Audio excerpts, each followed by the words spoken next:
Shalom. Selamat datang, selamat beribadah saudara-saudaraku. Mari kita sama-sama datang, kita persiapkan hati kita. Kita bawa penyembahan kita yang terbaik buat Tuhan kita. Mari siapkan hati dan pikiran, tuju hanya untuk Yesus Tuhan kita. Mari sama-sama datang pada Tuhan. Tuhan Yesus Allah yang baik, Bapa yang kami sembah, Allah yang kami tinggikan. Terima kasih Tuhan Yesus buat kasih karunia-Mu untuk kehidupan kami. Kami sadar kami boleh ada sebagaimana kami ada pada saat ini. Semua karena anugerah-Mu, semua karena cinta-Mu yang kami rasakan luar biasa dalam kehidupan kami. Ajari kami ya Tuhan, ajari kami untuk menyadari setiap kebaikan-Mu itu. Ajari kami Tuhan untuk menghitung setiap berkat anugerah-Mu dalam hidup kami, untuk kami boleh membawa penyembahan yang layak di hadapan Tuhan. Ini kami ya Tuhan, jemaat GBT Praciman Toro, datang ke hadapan-Mu, bersujud syukur di hadapan-Mu, hendak memuji memuliakan nama-Mu, sebab Engkau layak menerima semuanya itu. Terima kasih Bapa. Kami siapkan hati kami Tuhan, biar Roh Kudus-Mu yang menguasai. Haleluya.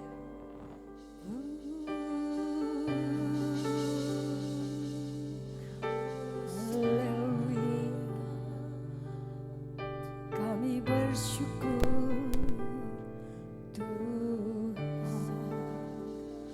Terima kasih Yesus. Terima kasih kami haturkan di hadapan-Mu, sebab Engkau layak, Tuhan layak ditinggikan, dimuliakan.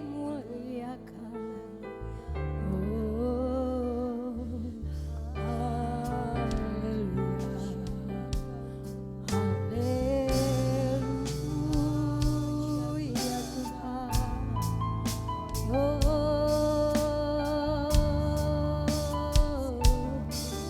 kami bersyukur, kami bersyukur di hadapan Allah yang Maha Tinggi. Yesus Tuhan, kami puji Engkau. Lebih dalam kami memuji-Mu Yesus. Oh, haleluya. Terima kasih Tuhan. Terima kasih Yesus. Bersyukur. Oh, kami puji, kami sembah Engkau. Biar pujian syukur kami ya Tuhan dibawa di hadapan dengan segala kerendahan kami ya Tuhan, memuji-Mu dengan sungguh. Haleluya, katakan pujian dan syukur. Sama-sama kita puji Tuhan. Haleluya.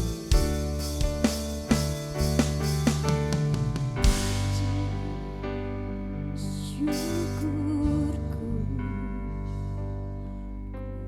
Ku bawa padamu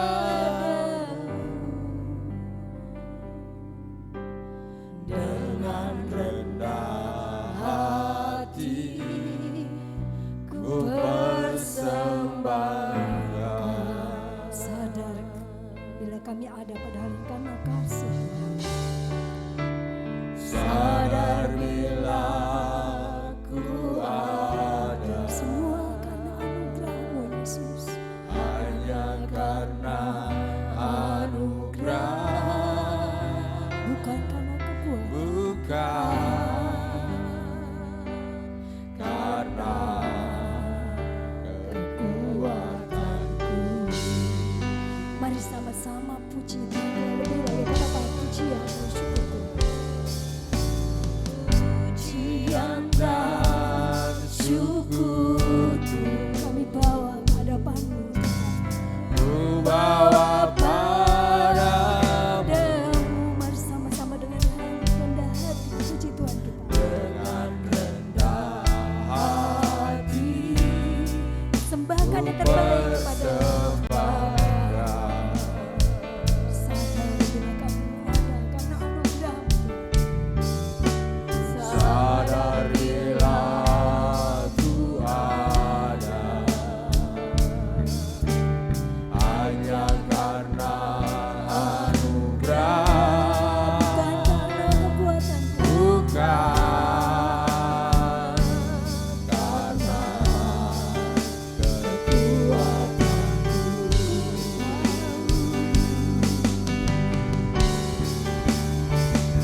hidup kita adalah penyembahan.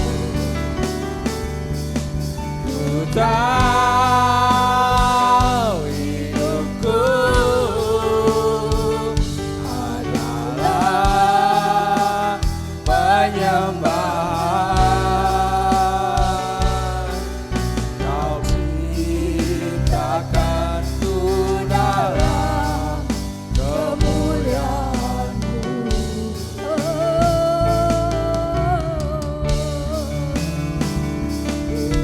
Kau hidupku berharga di mata-Mu. Segenap hidupku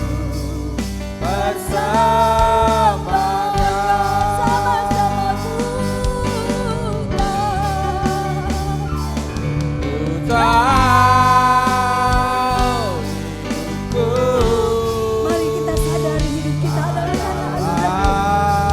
Selayaknya kita mempersembahkan yang begitu baik. Kau ciptakanku dalam kemuliaan-Mu.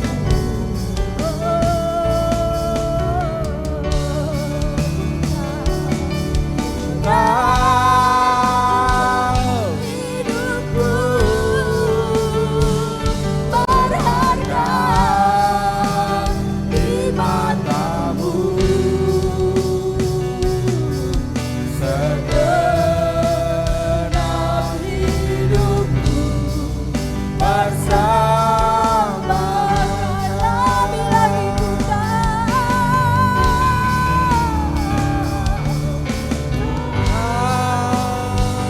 hidupku adalah penyembahan. Kau ciptakanku dalam kemuliaan-Mu.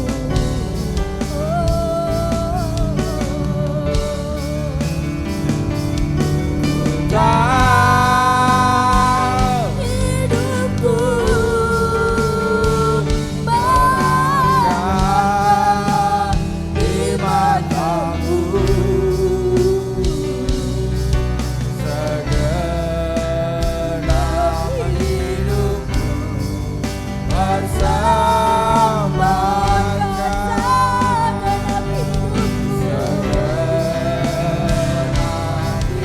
hidupku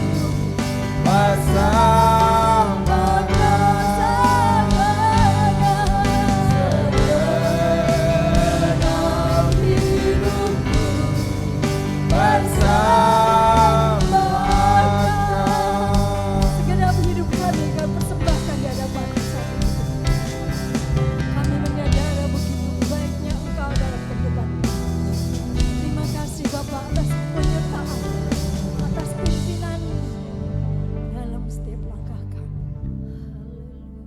Kau layakkan kami semua yang ada pada saat ini memberikan penghormatan, pengagungan yang kepadamu ya Allah yang mati. Terima kasih Bapa.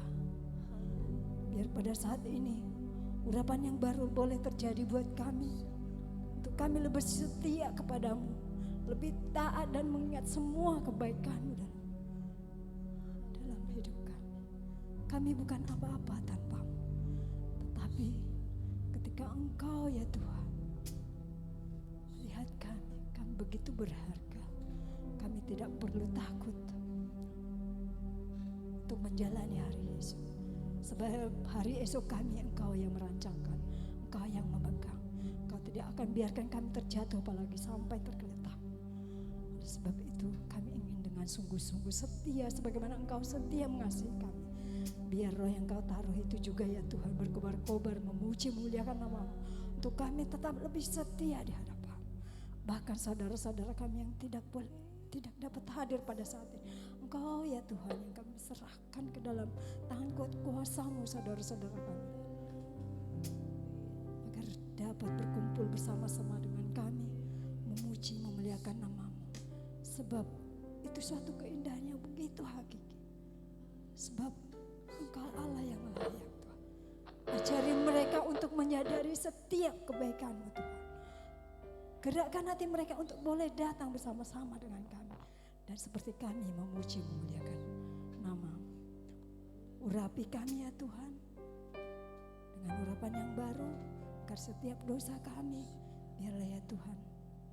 Engkau yang menghapuskannya. Jadikan kami manusia baru. Dan kami siap lebih lagi memuji memuliakan nama-Mu. Tak gentar hati kami. Kami ingin bersorak-sorai di hadapan Tuhan. Terima kasih Bapa. Terima kasih ya Tuhan Yesus. Setiap kita yang percaya katakan haleluya. Amin. Siap memuji Tuhan lebih lagi. Haleluya. Terpujilah nama Tuhan kita. Haleluya. Sebab Ia kuat penuh kemuliaan.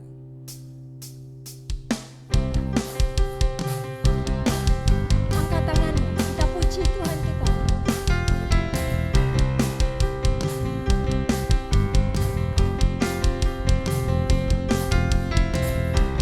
Pujilah namamu Tuhan, ku akan penuh kemuliaan. Satu suara kami.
Tuhan kita untuk selamanya. Haleluya.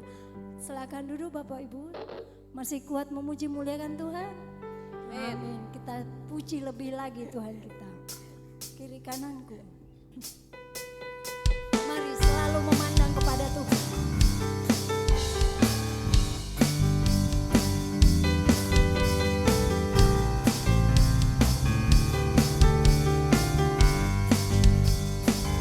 Selalu memandang Tuhan, ku selalu memuji-Nya. Ku percaya kepada Tuhan, ku berharap kepada-Nya. Siang malam ku ingat Tuhan, karena Dia dalam hidupku. Bersama Dia ku takkan gentar menghadapi semua musuh. Kananku ada Tuhan, sekelilingku ada Tuhan, dalam hidupku ada Tuhan, Yesus selalu bersamaku. Mari sama-sama Selalu memandang Tuhan, ku selalu memuji-Nya. Ku percaya kepada Tuhan, ku berharap kepada-Nya. Siang malam ku ingat Tuhan, karena Tuhan pelindungku. sama Dia Bersama Dia ku takkan gentar menghadapi semua musuh. Diriku karena ada Tuhan, diriku ada Tuhan, dalam hidupku ada Tuhan, Yesus selalu bersamaku. Diriku karena ada Tuhan, sekelilingku ada Tuhan, dalam hidupku ada Tuhan, Yesus selalu bersamaku. Yesus selalu Bersamaku, Yesus selalu bersamaku.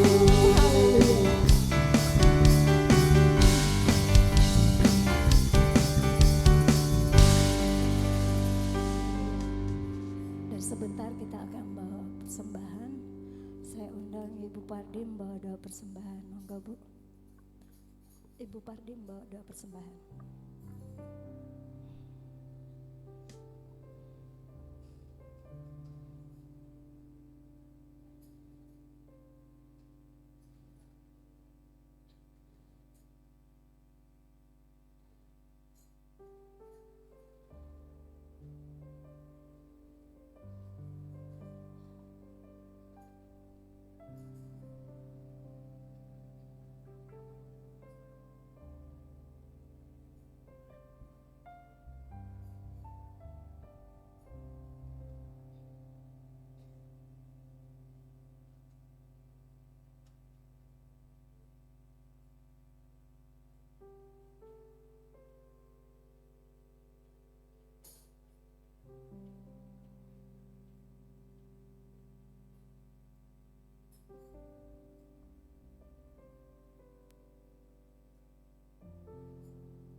Yesus memberkati.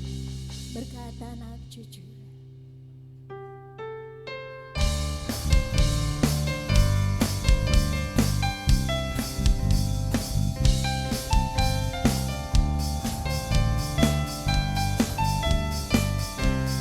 Sama-sama katakan.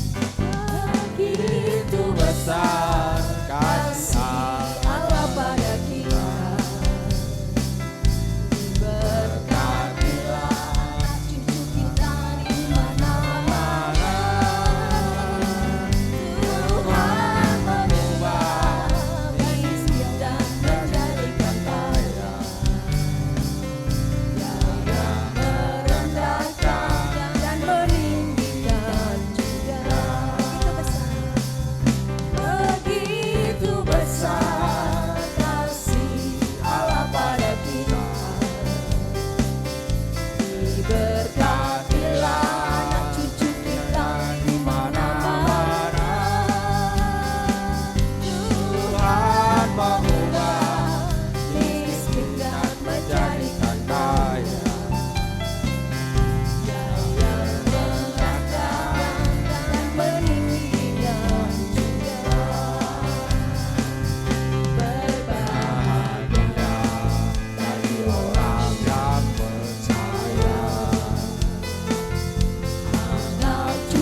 begitu besar kasih Allah pada kita.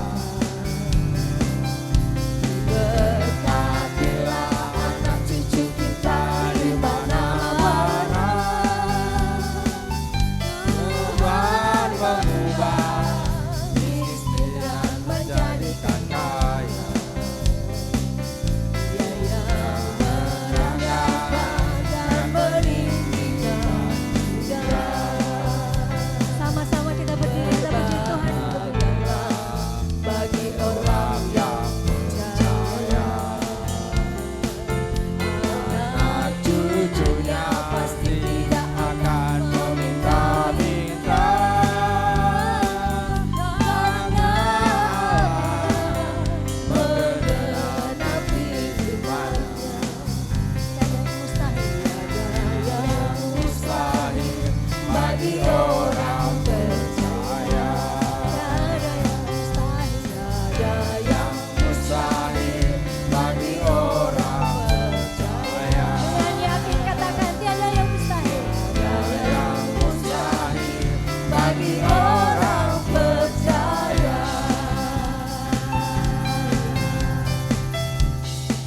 Kami imani Engkaulah Tuhan kami. Kami imani setiap perkataan ya Tuhan. Biarlah ya Tuhan, kami boleh menyiapkan hati kami untuk ditaburi benih firman. Biar benih firman itu melekati hati dan pikiran kami, untuk kami boleh berlaku seturut dengan kehendak Bapa. Kami siapkan Bapa hati kami dan pikiran kami. Kami siap untuk menerima firman-Mu, bahkan lebih siap lagi untuk melakukannya. Haleluya. Haleluya.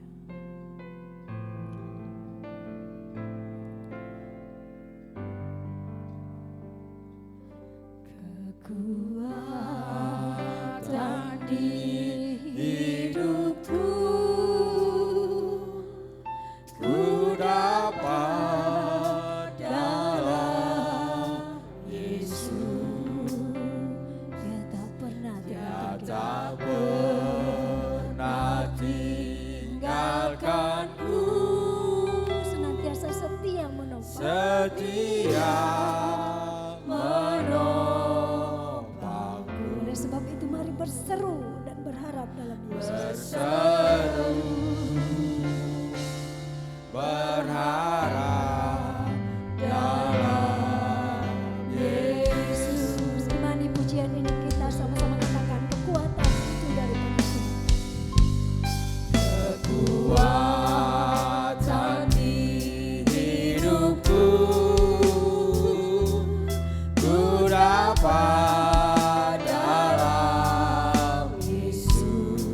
Percayalah dia tak akan pernah meninggalkan. Senangi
percaya penuh Tuhan. Kami percaya penuh Tuhan atas segala urapan-Mu dari ibadah kami, dari awal hingga pertengahan ini. Kami sudah memuji muliakan nama-Mu Tuhan. Saatnya kami duduk tenang diam di hadapan Kau Bapa, akan mendengarkan firman-Mu yang akan disampaikan oleh hamba-Mu Bapa. Berikan kekuatan hamba-Mu dalam menyampaikan firman-Mu Bapa, agar firman-Mu menjadi kekuatan iman kami dalam kehidupan kami Bapa. Agar kami nanti pulang membawa berkat dari firman Kau Bapa. Terima kasih Bapa, terima kasih. Urapi hamba-Mu Bapa dengan kekuatan-Mu Bapa, agar penyampaian firman-Mu lebih hikmat dan penuh marifat dalam kehidupan kami. Terima kasih Bapa, terima kasih. Segala puji syukur dalam nama Yesus Kristus kami berdoa. Haleluya. Amin. Silakan duduk Bapak Saudara. Shalom. Baik, kita akan siapkan hati untuk firman Tuhan. Roma pasal yang pertama ayat 18 sampai dengan yang ke-32. Cukup panjang ayatnya Saudara. Kita akan membaca secara bergantian. Kenapa harus dibaca? Supaya kita mengerti nanti kalau saya menjelaskan, karena memang poin-poinnya diambil dari sini. Roma pasal yang ke-1 ayatnya yang ke-18 sampai 32 kita baca bergantian. Saya ayat 18, Bapak Saudara 19, seterusnya sampai ayat 32. Sudah ketemu, katakan amin. Amin. Ya. Roma pasal yang pertama ayat 18 sampai 32, judul berikutnya hukuman Allah atas kefasikan dan kelaliman manusia. Begini bunyi firman Tuhan ayat 18, sebab murka Allah nyata dari surga atas segala kefasikan dan kelaliman manusia yang menindas kebenaran dengan kelaliman. 19.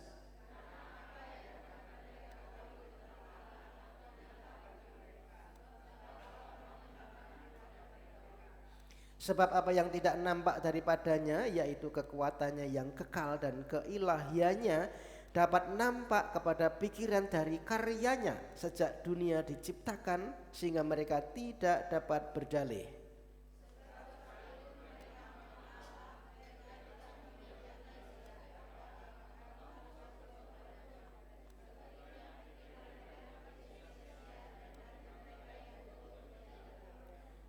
Mereka berbuat seolah-olah mereka penuh hikmat, tetapi mereka telah menjadi bodoh. 23. Mereka menggantikan kemuliaan Allah yang tidak fana dengan gambaran yang mirip dengan manusia yang fana, burung-burung, binatang-binatang yang berkaki 4, atau binatang-binatang yang menjalar. Karena itu Allah menyerahkan mereka kepada keinginan hati mereka akan kecemaran, sehingga mereka saling mencemarkan tubuh mereka. Sebab mereka menggantikan kebenaran Allah dengan dusta dan memuja dan menyembah makhluk yang merupakan penciptanya, yang harus dipuji selama-lamanya. Amin. Karena itu Allah menyerahkan mereka kepada hawa nafsu yang memalukan, sebab istri-istri mereka menggantikan persetubuhan yang wajar dengan yang tak wajar, meninggalkan persetubuhan yang wajar dengan istri mereka, dan menyala-nyala dalam berahi mereka seorang terhadap yang lain, sehingga mereka melakukan kemesuman laki-laki dengan laki-laki, dan karena itu mereka menerima dalam diri mereka balasan yang setimpal untuk kesalahan mereka. Dan karena mereka tidak merasa perlu untuk mengakui Allah, maka Allah menyerahkan mereka kepada pikiran-pikiran terkutuk, sehingga mereka melakukan apa yang tidak pantas. Keserakahan dan kebusukan, penuh dengan dengki, pembunuhan, perselisihan, tipu muslihat, dan kefasikan. Mereka adalah pengumpat, pemfitnah, pembenci Allah, kurang ajar, congkak, sombong, pandai dalam kejahatan, tidak taat kepada orang tua.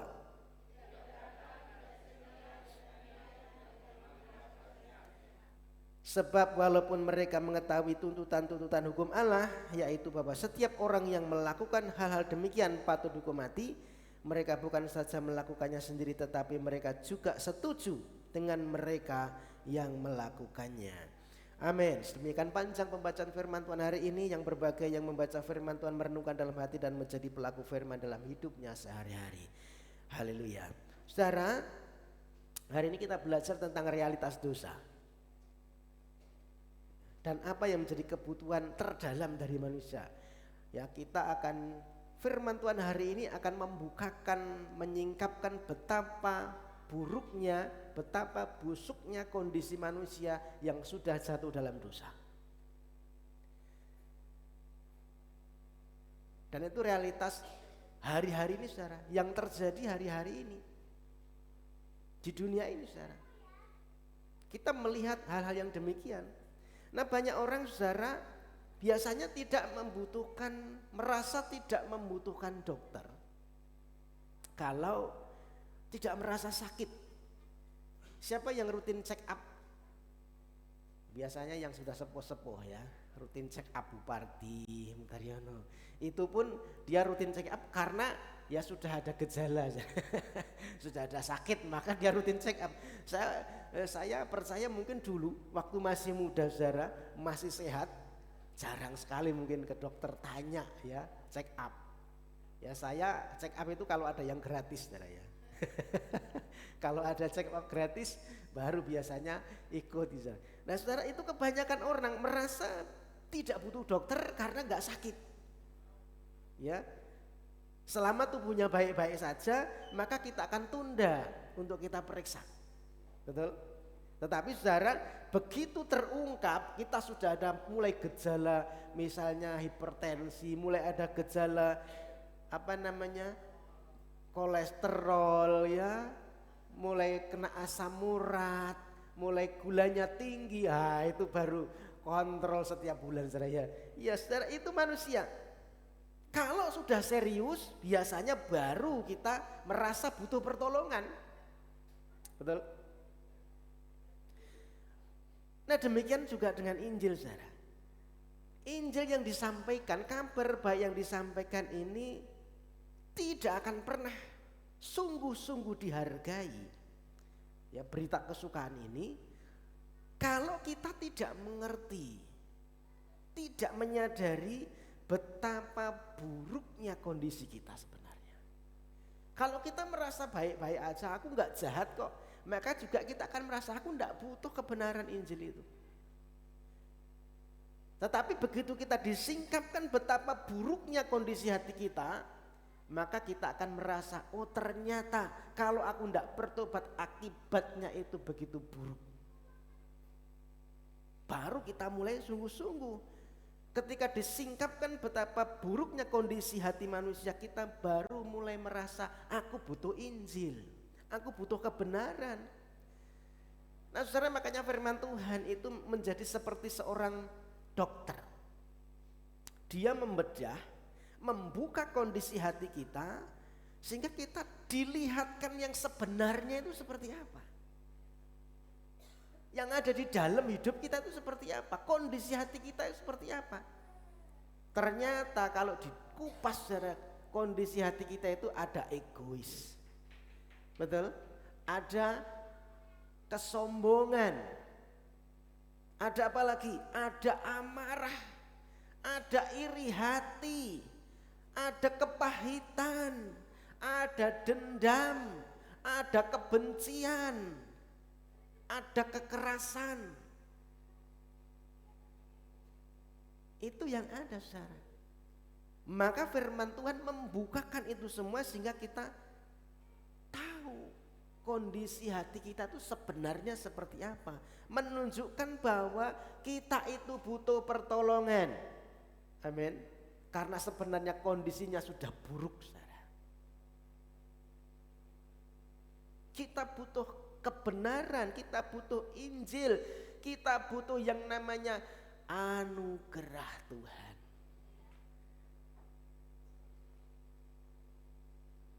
Maka hari ini kita akan mengerti realitas dosa.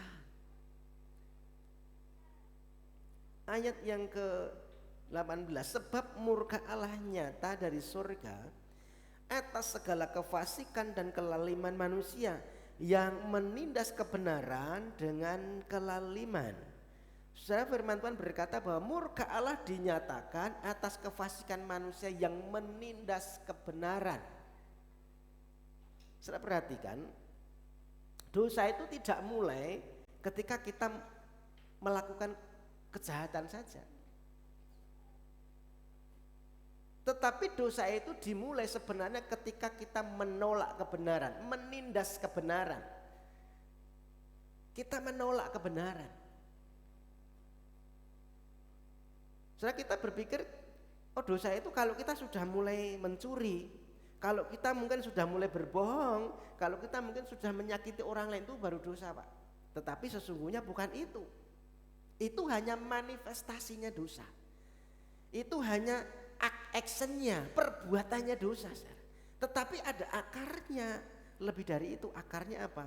Yang ada di hati kita, saudara. Ketika kita tahu yang benar tetapi tidak melakukannya. Kita ngerti yang benar, tapi ndablek, saudara, bahasa Jawa ini ya. Kita tahu firman tapi memilih untuk mengabaikan firman itu. Kita sebenarnya tahu yang baik mana, kita melihat terang tetapi kita memilih untuk hidup dalam kegelapan. Satu keputusan yang ada di dalam hati untuk kita menolak kebenaran. Saudara, mungkin ini penolakan yang halus. Ya mungkin kita aku pokoknya enggak menolak Tuhan, bukan satu yang ekstrim begitu, saudara. Tetapi lewat hal-hal yang sederhana, ketika kita menunda ketaatan sementara kita tahu harusnya taat. Ketika kita membenarkan diri sementara kita tahu sebenarnya kita salah. Ketika kita berkompromi sedikit demi sedikit dengan dosa.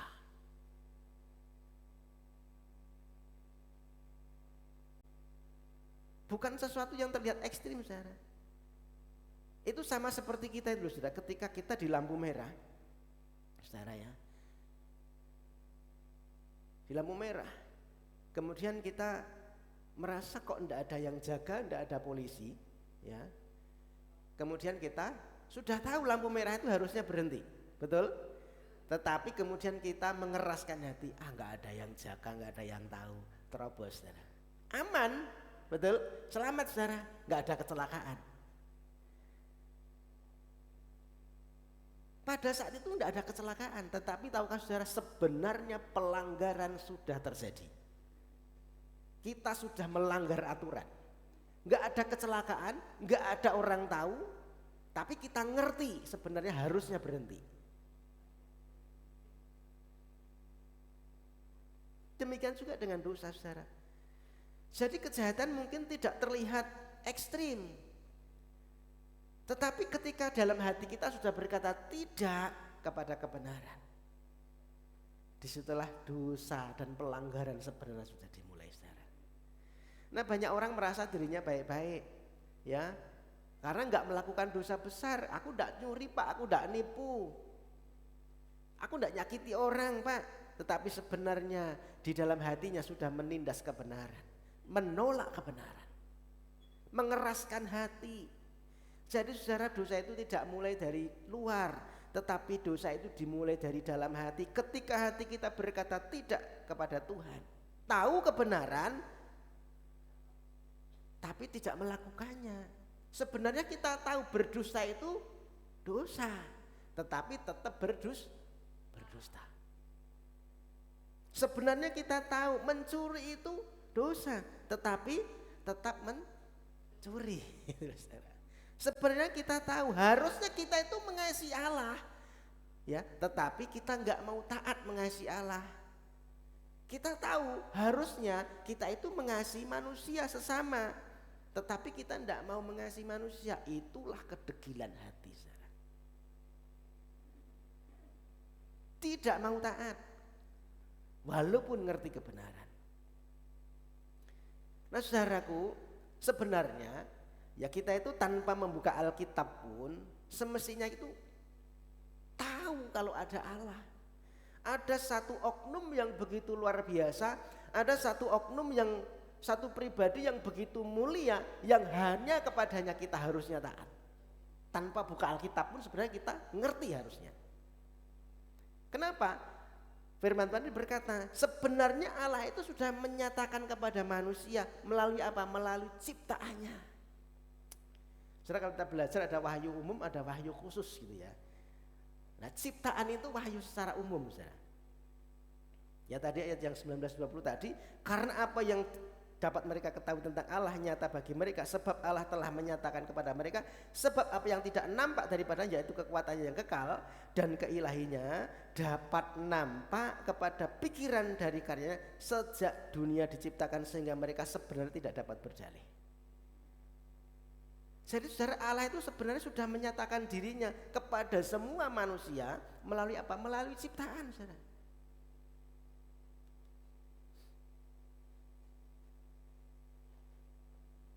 Melalui karyanya. Ketika Tuhan menciptakan langit bumi, ketika Tuhan menciptakan keteraturan alam, ya kita bisa melihat sebenarnya kuasa Allah itu dan keilahiannya dinyatakan. Ini wahyu umum, saudara ya. Jadi artinya tanpa buka Alkitab pun kita sebenarnya sudah menyadari bahwa ada pribadi yang maha kuasa di balik semua itu, di balik segala sesuatu. Betul? Ketika kita melihat langit yang begitu mengagumkan, matahari yang terbit dan tenggelam dalam keteraturan, musim berganti musim dengan teratur, ya saudara. Bahkan kalau kita memperhatikan mekanisme tubuh kita, ya bagaimana cara kerjanya jantung, cara kerjanya paru-paru, cara kerjanya hati dan lain sebagainya. Kalau kita perhatikan itu sebenarnya kita itu sudah harus tahu ada pribadi yang mulia. Itu semua bicara dan bersaksi jelas bahwa Allah itu ada. Amin.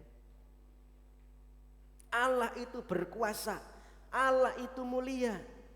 Jadi adanya ciptaan itu sebenarnya menunjuk kepada penciptanya. Maka saudara, seorang ateis pun yang tidak mempercayai Allah, sebenarnya dia tidak bisa memungkiri ada satu pribadi yang menjadi asal muasalnya. Ketika orang tidak percaya, ini kursi dari mana? Ya dibuat dari kayu, Pak. Kayu dari mana? Dari pohon. Pohon dari mana? Dari buahnya, dari bijinya. Tetapi pada satu saat sampai satu titik dia akan tahu, lah yang menciptakan pohon itu siapa? Ateis pun harusnya menyadari ada satu pribadi yang luar biasa, saudara. Namun saudara, masalahnya bukan pada kurang pernyataan, bukan karena kurang bukti, tetapi sebenarnya karena respon kita, saudara. Kita menolak kebenaran itu. Kita tidak meresponi. Banyak orang melihat keindahan alam, tapi hanya sekedar melihat keindahan tanpa dia sampai kepada penyembahan kepada penciptanya. Banyak orang menikmati ciptaan yang baik tetapi melupakan penciptanya. Itu sama seperti seorang mengagumi lukisan yang baik tetapi tidak pernah peduli siapa pelukisnya. Bukan karena tidak tahu, tetapi karena tidak mau tahu. Itu kedegilan hati, saudara. Menolak kebenaran. Maka disebutkan tadi menindas kebenaran. Dan saudara, ini juga teguran bagi kita. Kita bisa saja melihat berkat Tuhan setiap hari. Kita bisa menikmati pemeliharaannya setiap hari, tetapi saudara, hati kita tetap jauh dari Tuhan. Ini menjadi teguran buat kita, saudara. Bukan kurang bukti, tetapi karena kita menolak bukti. Kita seringkali sengaja menutup mata supaya kita itu bisa hidup sesuka hati, saudara ya. Supaya tidak ada yang ngatur-ngatur. Kita tahu itu salah, tapi kita memilih untuk mengabaikan peringatan itu. Dan ini realitasnya dosa. Bukan karena kita tidak tahu, bukan karena kita nggak ngerti, tetapi sebenarnya hati kita sudah memberontak ketika kita tahu itu benar. Karena kedegilan hati kita, karena kekerasan hati kita. Maka firman Tuhan tadi menyatakan, membukakan kondisi hati kita. Ada satu kebodohan rohani.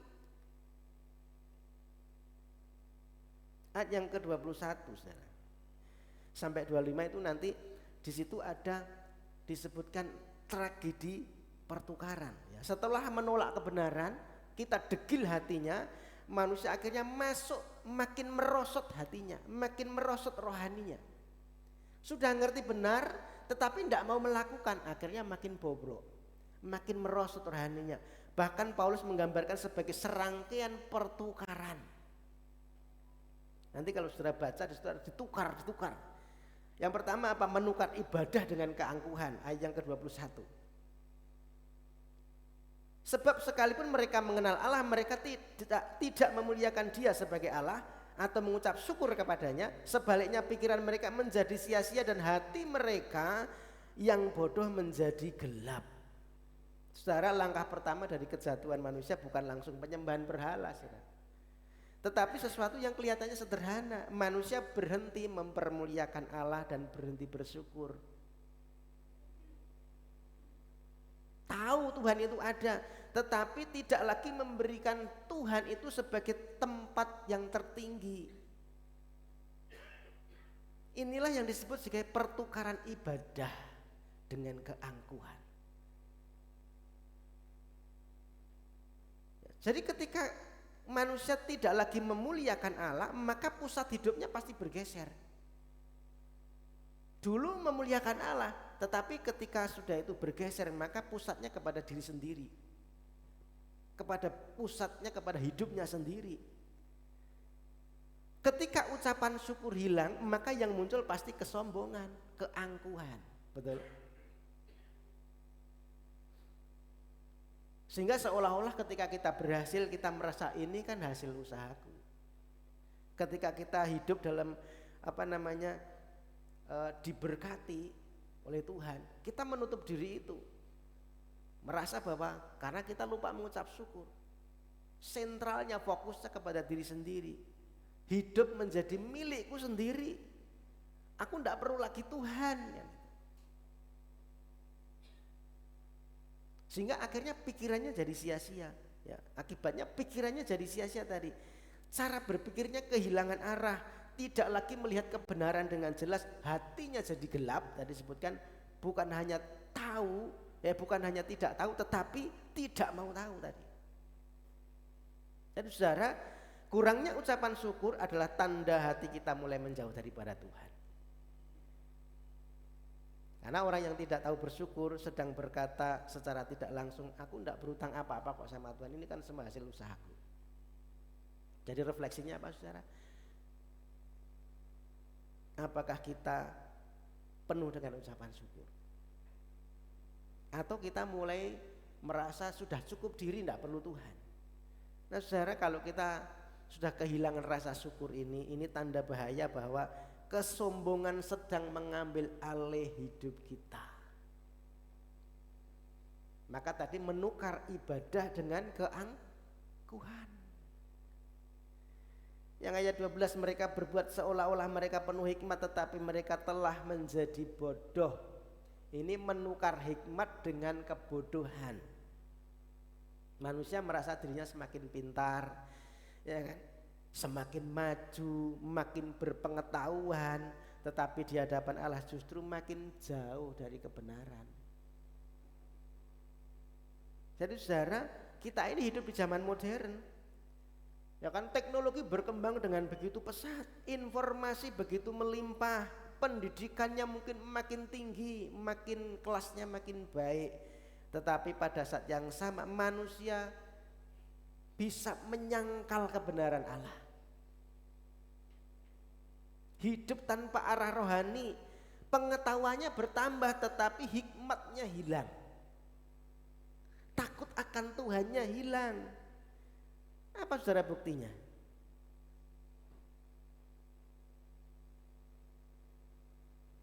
Kalau di dalam yang kita baca tadi, mereka mulai menyembah ciptaan. Yang seharusnya disembah itu Allah, tetapi manusia menggantikan dengan hal-hal yang lain. Saudara, kalau bicara penyembahan dulu mungkin menyembah yang lain itu bicara tentang patung, tetapi kalau hari ini lebih halus saudara.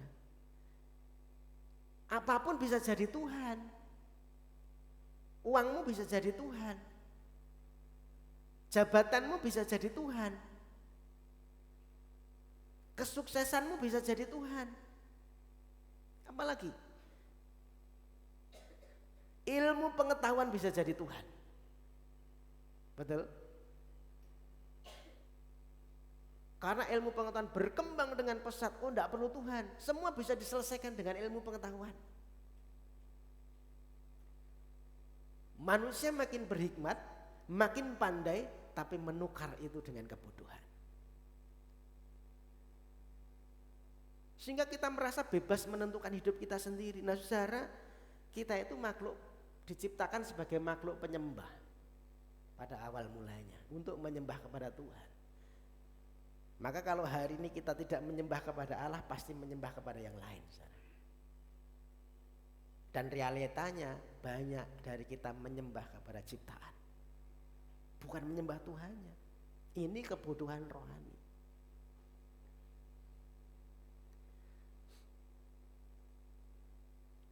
Kemudian menukar apalagi kebenaran dengan dusta. Ayat yang ke-25, sebab mereka menggantikan kebenaran Allah dengan dusta dan memuja dan menyembah makhluk dengan melupakan penciptanya yang harus dipuji selamanya. Nah saudara, ini puncaknya. Manusia lebih memilih dusta daripada kebenaran. Mereka menyembah ciptaan dan melupakan penciptanya. Jadi ini bukan kesalahan kecil saudara. Ini tragedi besar dalam hidup manusia. Menukar yang kekal dengan yang sementara.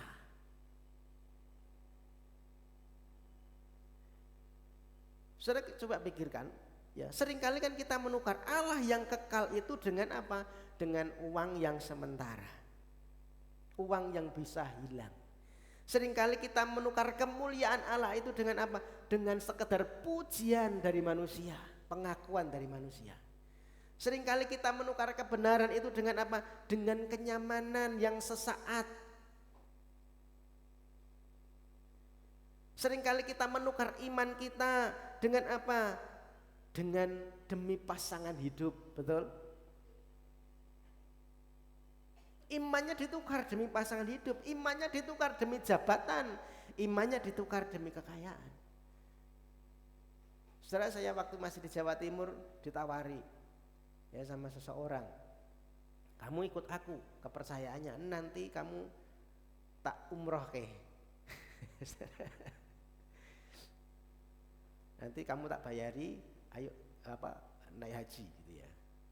Kamu tapi ikut aku. Ada tawaran-tawaran demikian saudara. Kita melepaskan sesuatu yang tidak terbatas dengan sesuatu yang terbatas. Ini menukar kebenaran dengan dusta. Menukar yang kekal dengan yang sementara. Saudara, coba bayangkan kera itu ya saudara. Kalau dikasih pisang 1 biji sama dikasih uang segepok ratusan, milih mana? Oh, milih pisang ya. Padahal akhirnya kita ngomong dasari kera goblok ya kan gitu ya, kera bodoh kan gitu ya. Saudara, di tempat kami itu ada seseorang yang dia punya keterbatasan secara mental dia. Jadi kalau dia minta sama seseorang, mungkin ada yang beberapa kayak Bu Pardi, yang orang-orang mesti tahu. Dia minta itu mesti 2.000 saudara. Mintanya mesti 2.000. Ya kalau dikasih 5.000 nggak mau saudara, mintanya pokoknya 2.000. Kasih 10.000 dibuang saudara. Minta yang 2.000 pokoknya. Nek uangnya ndak 2.000 moh harus 2.000. Meskipun receh 1.000-an 2, ya nggak mau dilempar. Saya pernah tahu ya, dikasih ricik itu 2, dilempar sudah dibuang. Dikasih 5.000 enggak mau, dibuang ya, mintanya 2.000 saudara. Nah saudara, ya itu sesuatu yang aneh kan gitu ya. Dan kita ngomong itu bodoh sekali ya saudara. Tetapi saudara tanpa sadar itulah yang sebenarnya terjadi dalam hidup kita, dalam kehidupan rohani kita saudara. Kenapa? Seringkali kita menukar yang mulia dengan yang kekal. Seringkali kita menukar hal-hal yang kekal, yang menjanjikan hidup kekal, tetapi ditukar dengan hal-hal yang duniawi, yang sementara, yang rapuh, yang tidak benar-benar bisa memberikan satu kedamaian dan kepuasan. Jadi sebenarnya bukan masalahnya bukan karena kita tidak tahu, tetapi kita memilih sebenarnya. Dan ini satu keputusan hati. Ini namanya kebodohan rohani. Nah, saudara, apa yang kita tukar hari-hari ini? Refleksinya, saudara. Apa yang kita tukar hari-hari ini? Apakah kita menukar waktu bersama dengan Tuhan? Kita tukar dengan kesibukan. Agak dalam, saudara ya. Tapi ini memang harus disampaikan. Seringkali kita menukar waktu kita untuk Tuhan, kita tukar dengan waktu-waktu yang untuk sementara. Betul? Kita seringkali menukar kebenaran dengan kompromi-kompromi kecil. Kita seringkali menukar Tuhan dengan satu hal yang kita anggap enggak penting. Yang kita anggap mungkin aku lebih penting inilah daripada Tuhan gitu ya. Yang sementara yang kita pentingkan, sementara yang kekal kita tinggalkan. Menukar kebenaran dengan dusta. Menukar yang kekal dengan yang sementara. Ini realitanya. Nah, saudara, segala sesuatu yang kita kejar di dunia ini pada akhirnya berlalu, saudara. Tetapi Allah itu kekal selamanya. Maka jangan sampai kita kehilangan yang kekal hanya karena kita tergoda dengan hal yang sementara. Amin. Ini refleksi buat kita. Ya, buat saya juga, saudara ya. Ketika firman disampaikan itu bukan buat saudara tetapi buat saya juga. Dan seringkali saya pun kadang-kadang melakukan menukar dengan yang sementara. Kita lanjut, saudara. Hukuman tersembunyi ini lanjut ya, saya enggak usah jelaskan ini, saudara. Kita ya di sini aja. Hukuman tersembunyi itu gini, singkatnya begini, saudara. Jadi karena kita itu sudah degil, akhirnya kalau kita membaca ayat itu ya, ayat 24, 26, 28 itu Allah menyerahkan, ya, Allah menyerahkan mereka. Ada 3 kali diulang di situ, ya. Artinya begini, Allah itu sepertinya sudahlah terserah apa maumu, gitu loh. Contohnya begini, kalau Bapak Ibu Saudara punya anak yang degil hati, dikandani pisan ora gelem, kandani 2 kali ngeyel, kandani 3 kali nesu, kandani 4 kali ngamuk, kandani 5 kali malah melayu toko ngomah. Akhirnya terserah karepmu, kan gitu ya, saudara ya. Karepmu lah, kono-kono urip-urip dhewe ngono kan, saudara. Nah, ayat ini hukuman tersembunyi itu maksudnya begitu, saudara. Jadi Allah itu seakan-akan terserahlah. Kamu tak kasih nabi, tak kasih firman, tak kasih teguran, tidak mau peduli. Sekarang terserah apa maumu. Binasao, gitu loh, saudara. Dijarke basa Surabaya, ditokne.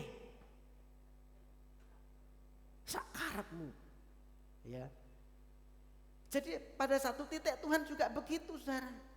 Kalau diingetin tidak mau, sementara sudah diperingatkan, kita tetap degil hati. Tuhan juga gitu. Allah menyerahkan mereka. Terserahlah, gitu. Serah sakarepmu. Nah, itu pasti ada akibatnya, saudara. Akibat dari penolakan terhadap Allah, saudara. Ayat yang ke 29 sampai 32. Nah, saudara, ketika hubungan manusia dengan Allah itu sudah rusak, dampaknya pasti tidak berhenti di situ. Kerusakan itu pasti kemana-mana. Ya, kita sudah belajar dulu di kitab Kejadian ya. Dampaknya kemana-mana. Hubungan dengan Tuhan juga rusak, hubungan dengan sesama juga rusak. Pasti hancur, saudara. Pasti hancur. Itulah sebabnya nanti yang kita baca tadi dalam surat Roma tadi ada banyak yang digambarkan tentang dosa. Ada kejahatan, ada keserakahan, ada iri hati, ada pembunuhan, ada fitnah, kesombongan. ketidaktaatan kepada orang tua tadi ada di situ. Dan semuanya berasal dari satu sumber yang sama, hati yang sudah jauh dari Tuhan. Jadi masalah utamanya itu hubungan kita dengan Tuhan. Ketika relasinya dengan Allah itu rusak, maka karakternya dipastikan rusak. Makanya ada sampai di puncaknya ya ayat 12 tadi. Manusia bukan hanya melakukan dosa, tetapi juga menyetujui dan mendukung dosa, saudara. Jadi dosa itu tidak lagi disembunyikan, dosa tidak lagi disesali, dosa itu justru dilakukan bareng-bareng gitu, saudara. Dan ini sangat relevan dengan zaman sekarang, saudara. Kita hidup di masa di mana ya inilah hati nurani sudah mati. Sehingga ketika orang berdosa pun dianggap itu wajar. Normal. Ya. Berita yang viral apa? Pati itu. Ada seorang pemimpin ya, pemimpin dari seberang mencabuli apa ya itu ya, 50 anak didiknya.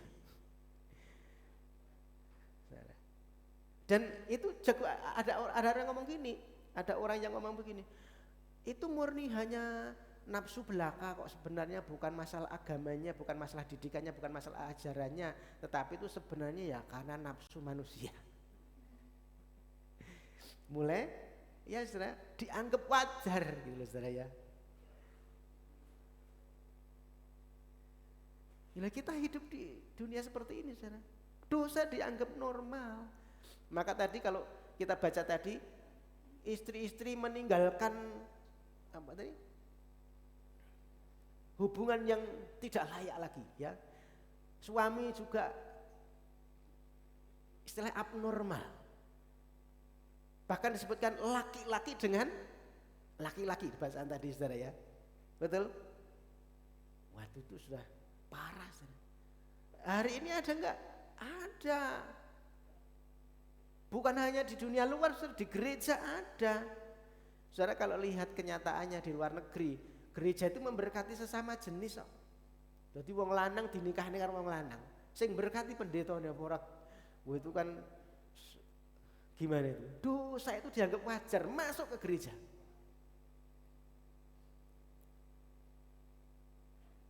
Saya itu kapan hari ada seorang WA, Pak, saya ikut ibadah situ ya, orang Katolik. Tetapi gini loh, PP-nya itu pakai perempuan. PP-nya itu perempuan, saudara ya. Jadi kalau lihat di itunya wedok. Tapi begitu ketemu, lah kok lanang. Waduh. Terus dia minta izin, aku tak ikut ibadah situ gitu. Piye iki ngekeki jawaban koyo ngene. Ya saya bilang, ya didoakan aja. Mudah-mudahan orang teko kok mempengaruhi yang lain, orang-orang seperti ini. Aku lek sing lanang-lanang dicedhaki terus kemana. Kon boncengan terus nanti, Pak. Saudara ya tapi ya mudah-mudahan dia murni lah. Murni kalau seandainya datang pun mudah-mudahan murni untuk cari Tuhan gitu ya. Jangan cari yang lain. Saya takutnya itu cari yang lain, saudara, karena kok saya lihat foto profilnya kok dandanannya wedok tapi ketemu lanang gitu ya, saudara. Aduh, saudara. Jadi kebenaran itu dianggap aneh. Yang benar dianggap salah, yang salah bisa dianggap benar, ya kan? Kadang-kadang orang yang hidupnya benar justru ditekan, yang hidupnya salah justru dipuji. Betul? Itu realita hari-hari ini, saudara. Ini kondisi manusia kalau jauh dari Allah. Bukan hanya tersesat, tapi juga merasa apa yang dilakukan itu benar. Bukan hanya berdosa, tetapi justru bangga dengan dosanya. Itu yang terjadi, saudara. Kalau hati tanpa Allah menjadikan kita akhirnya keras, bodoh, gelap, saudara. Itu yang terjadi. Makanya, saudara, realita ini membukakan kita kepada satu kebutuhan. yang terbesar. Jadi saudara, realitas manusia yang tanpa Allah bukan hanya jatuh dalam dosa, tetapi juga tadi membenarkan dosa, menikmati dosa, mengajak orang lain untuk ikut berdosa. Dan kalau kita jujur saudara, ini bukan hanya gambaran tentang dunia di luar sana, ini juga cermin hati kita, hati saya dan saudara. Sedemikian parahnya sebenarnya kondisi hati kita saudara. Maka perlu dibuka supaya kita ngerti. Kalau sudah sedemikian parah, siapa yang bisa diselamatkan saudara? Gak ada. Gak bisa saudara. Gak bisa menyelamatkan. Orang yang merasa pinter pun gak bisa menyelamatkan. Kemarin kita belajar apa? Orang Yunani, orang Yahudi. Ya, orang yang merasa pinter pun gak bisa menyelamatkan diri. Orang yang religius gak bisa menyelamatkan diri. Orang yang kelihatannya mungkin baik-baik saja, gak pernah terlihat melakukan dosa juga gak bisa menyelamatkan diri. Karena sesungguhnya hatinya sudah seperti ini. Maka Injil ditawarkan buat kita. Setelah menunjukkan betapa gelapnya kondisi hati manusia, Allah tidak berhenti di sana. Allah tidak kemudian berkata silahkan kamu binasa, enggak. Tetapi Allah mengambil satu inisiatif. Allah datang bukan langsung menghukum kita, tetapi untuk menyelamatkan kita dulu. Memberikan satu penawaran. Dia datang melalui satu pribadi yang namanya Yesus Kristus. Yesus melakukan apa yang tidak bisa kita lakukan. Dia hidup tanpa dosa. Bahkan ia memuliakan Allah dengan sempurna. Dia mengerjakan bagiannya dengan sempurna. Ia tidak pernah menukar kebenaran dengan dusta. Dan yang lebih ajaib saudara, ia mengambil tempat kita. Yesus itu mengambil tempat kita saudara. Di kayu salib saudara. Kita yang harusnya di sana, tetapi digantikan sama Yesus. Hukuman yang seharusnya kita tanggung itu ditimpakan kepada Yesus. Murka Allah yang seharusnya jatuh ke dalam hidup kita itu ditanggungkan kepadanya. Kenapa saudara? Supaya kita yang berdosa ini, kita yang sudah sediman bobrok tadi, yang seharusnya tidak bisa diselamatkan tadi, kita menerima pengampunan. Amin. Supaya kita dipulihkan, supaya kita diperdamaikan kembali dengan Allah.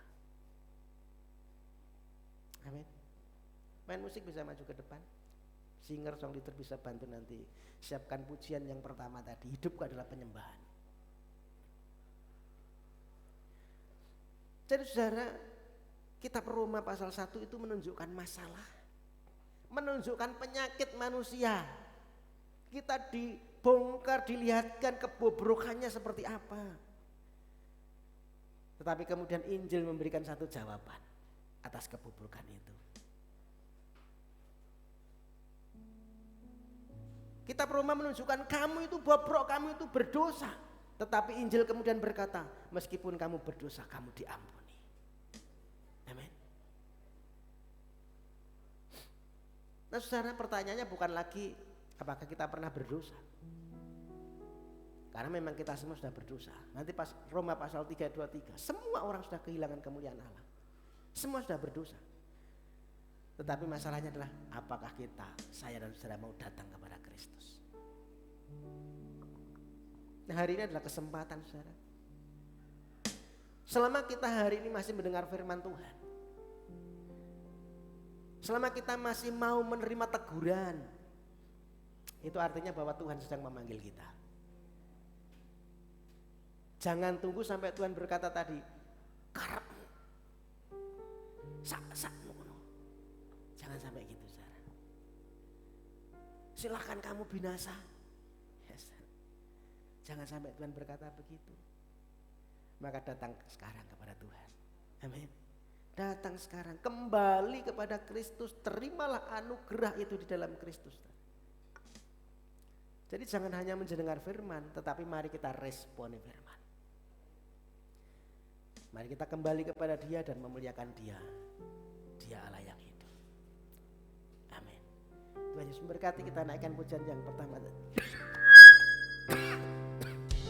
Hidupkan dengan penyembahan. Minta tolong dibantu singer songwriter.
Kita bangkit berdiri.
Kami ke dalam cermin firman.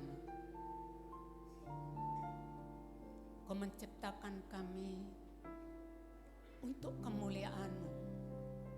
Namun kami jatuh dalam dosa. Namun Kau tidak membiarkan kami tenggelam dalam dosa. Tuhan menyelamatkan kami, mengutus anak-Mu yang tunggal, menanggung hukuman kami di kayu salib, bangkit pada hari yang ketiga, menganugerahkan hidup kekal kepada kami.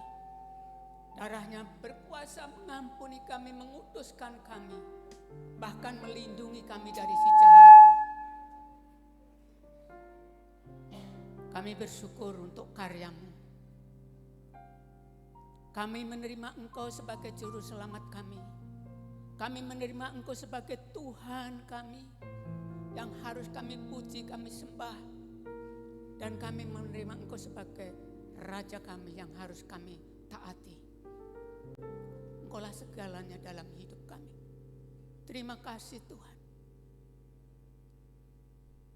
Biarlah kami tidak hanyut kepada dunia yang rusak ini, tetapi dengan pertolongan Roh Kudus, kami mau hidup dalam kebenaran firman-Mu. Kami mau hidup dalam ketaatan firman-Mu. Kami mau hidup dalam kekudusan. Terima kasih Tuhan. Terima kasih. Kami hanya menyandarkan hidup ini kepadamu. Hidup kami persembahkan seluruhnya kepadamu.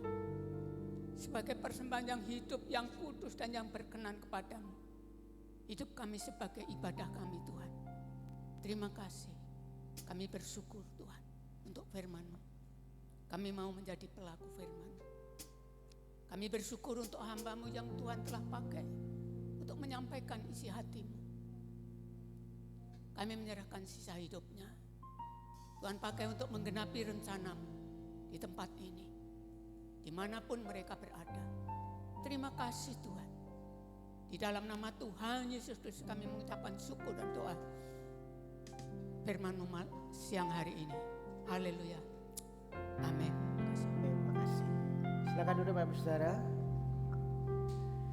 Baik, kita akan dengarkan beberapa pengumuman yang disampaikan sebagai jadwal ibadah kita satu pekan ini, dan ada beberapa pengumuman yang nanti mau disampaikan kepada Bapak Saudara untuk jadwal ibadah kita hari kenaikan Tuhan Yesus. Saya serahkan kepada Bu Dina untuk bisa menyampaikan.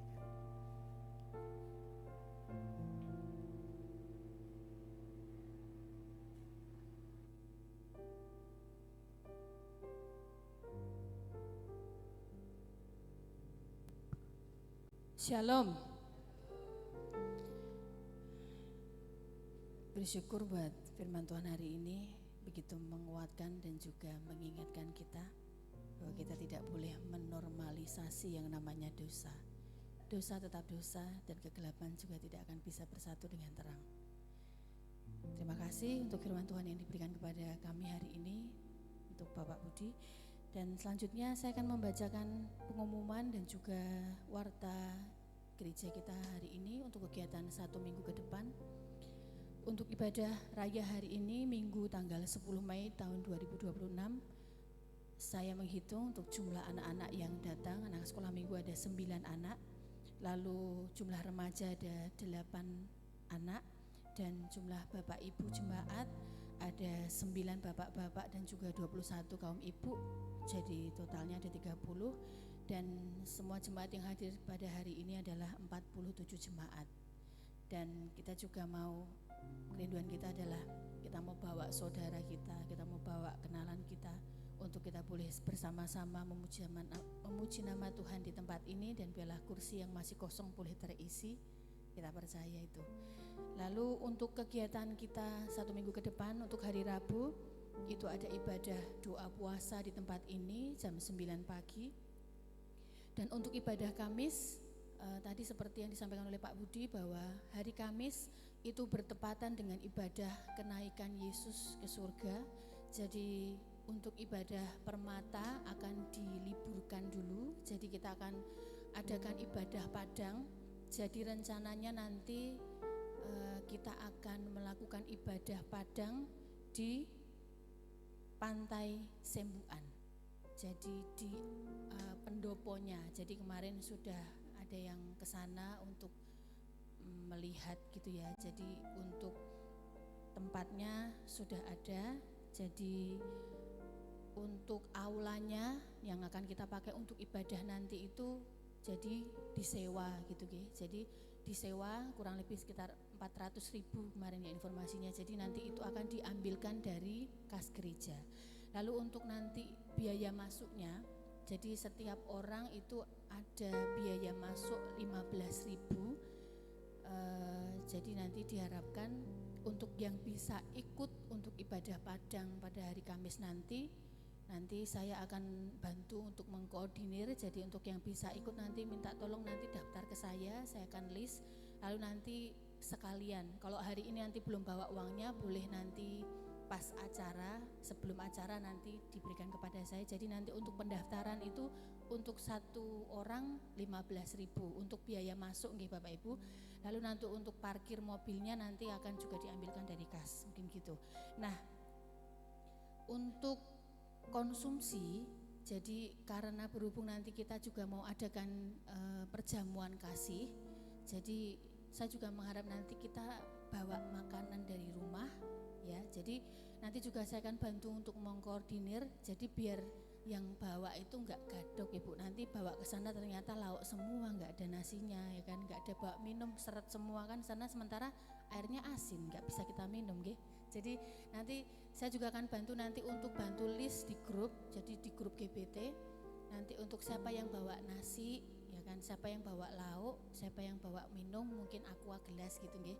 Terus juga siapa yang bawa buah gitu. Jadi biar kita nanti ada waktu sekitar 3-4 hari ini nanti kita akan koordinir. Jadi nanti saya yang mau bawa nasi boleh nanti bantu di list, masukkan namanya di sana ataupun lauk ataupun apapun itu. Jadi biar kita juga bisa sama-sama. Saya sih mengharap gini, karena nasi paling nanti sekitar 3-4 orang saja yang membawa ya. Jadi 4 atau 5 lah. Jadi yang sisanya nanti kita taruh di yang lebih banyak itu di lauk, karena kan untuk perhitungan ekonomi biayanya lauk lebih mahal nggih Bapak Ibu. Jadi nanti mana tahu nanti kita mau jadikan satu, masak bareng atau nanti dibagi, teknisnya nanti kita bahas bareng-bareng dengan ibu-ibu gitu nggih. Lalu nanti untuk yang kita perlukan adalah nanti untuk armadanya kita pakai ke sana. Jadi untuk mobil sementara ini ada satu mobil dari gereja, mobilnya Pak Budi ada satu, lalu nanti mobil kami juga ada satu, dan kalau sekitar 42 orang kurang lebih kita akan membutuhkan 6 sampai 7 mobil. Jadi nanti yang kira-kira nanti bisa membawa mobil sendiri, dan memang ini tidak ada biaya nggih, karena cuma deket, nanti bensinnya nanti ditanggung yang punya mobil, nggak apa-apa nggih, menabur untuk ladang Tuhan. Jadi nanti kita bawa mobil, yang bisa membawa mobil nanti saya juga nanti akan bantu mengeliskan di sini. Ini sementara baru ada 2 mobil, nanti kira-kira siapa yang bisa mobil dan bisa ikut nanti. Kalau anggota keluarganya masih sisa nanti bisa ditumpangi jemaat yang lain biar kita bareng-bareng ke sana. Gitu nggih. Itu aja. Lalu untuk keberangkatan dan juga teknisnya nanti jam berapa nanti kita akan umumkan selanjutnya di grup juga. Dan selanjutnya untuk hari Jumat, ibadah Jumat ceria. Jadi untuk anak-anak sekolah minggu, mari jangan jemu-jemu untuk bawa anak kita, anak-anak sekolah minggu untuk datang ke gereja, biar mereka boleh mengenal Tuhan sedini mungkin, agar mereka punya hati yang selalu rindu dan juga haus akan firman Tuhan. Lalu hari Sabtu ibadah remaja Youth Revival Movement yang akan diadakan setiap Sabtu jam 6:30 sore, dan juga sebelum itu ada persiapan untuk ibadah raya. Sekaligus saya umumkan untuk nanti yang hari Kamis itu yang bertugas saya sendiri sebagai worship leader, dan nanti akan dibantu untuk worship untuk singernya adalah Angel dan juga Kesia. Yang bertugas pembantu kayak video mic dan juga PPT-nya di situ ada Erin dan Lia, nanti bisa membantu teknisnya karena kita ibadah Padang. Jadi nanti mungkin entah kita bikin games atau apapun nanti kita akan bahas. Dan juga itu ada Ibu Supreh untuk kolekte dan juga santun baca firman. Dan untuk hari Minggunya yang akan akan latihan di hari Sabtu nanti itu untuk WL-nya Saudara Johan, dan singernya itu Ibu Yeni, Randy dan juga Ibu Helen. Oh ya, Ibu Yeni tadi sudah ya, berarti tukeran dengan Ibu Yuki, Bu Tina ya. Oke. Lalu nanti untuk video mix dan juga PPT-nya itu ada Lia dan juga Oskaria, dan untuk kolekte di minggu depan itu Ibu Tuti, dan membaca firman-nya Bapak Angga. Oke, jadi demikian warta jemaat kita satu minggu yang akan kita lalui satu minggu ke depan, dan biarlah Tuhan Yesus memberkati setiap apa yang boleh kita kerjakan di ladang Tuhan, dan Tuhan Yesus memberkati kita semuanya. Terima kasih. Terima kasih. Sudah dengar ya, saya paham ya Bapak Ibu ya Saudara ya, nanti yang ikut Kamis koordinasi dengan Ibu Dina, tetapi kalau ide saya tetap kita kalau bisa pagi ya, kita ngumpul jam 8 atau jam berapa ya, paling enggak jam 8 bisa ngumpul, jam 9 kita sudah bisa ibadah di sana.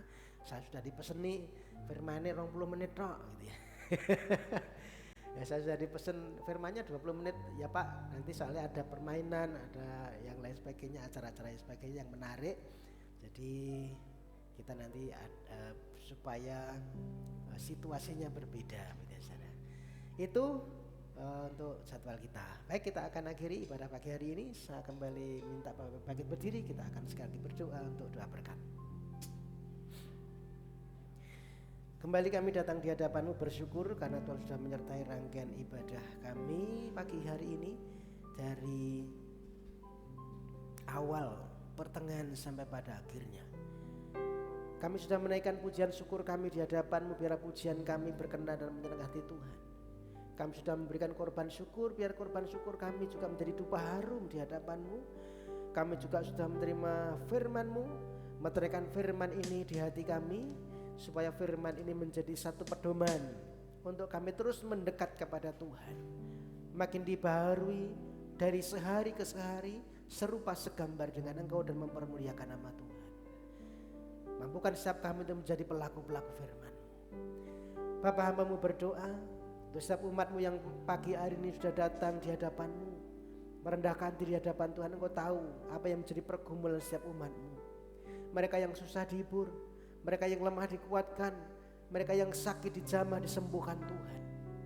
Apapun pergumulan kami, kami percaya Engkau Allah yang siap menolong kami tepat pada waktunya. Yang memberikan keturunan beri keturunan, yang memberikan pasal hidup beri pasal hidup yang sepadan, yang merindukan pekerjaan buka jalan beri pekerjaan.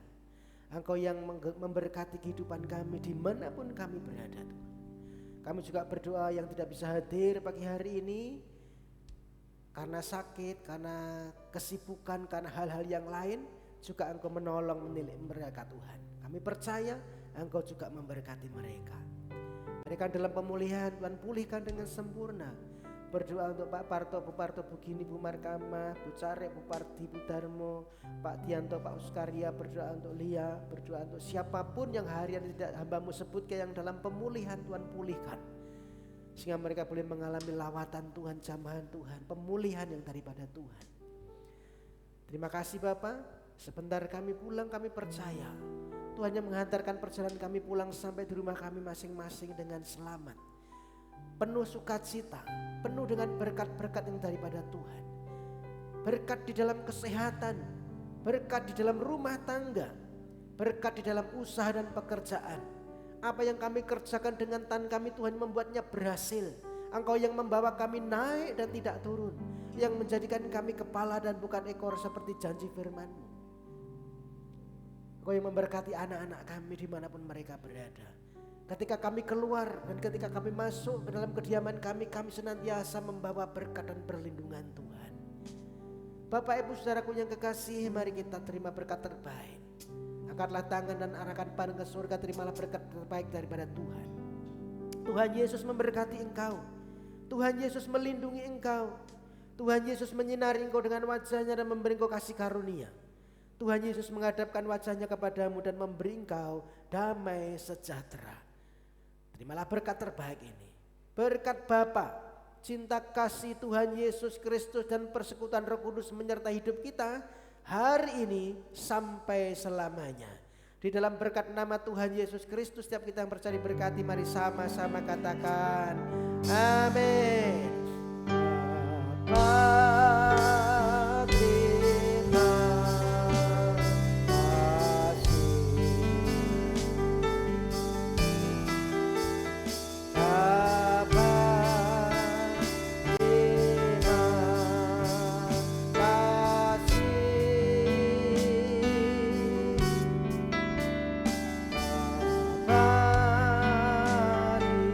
di dalam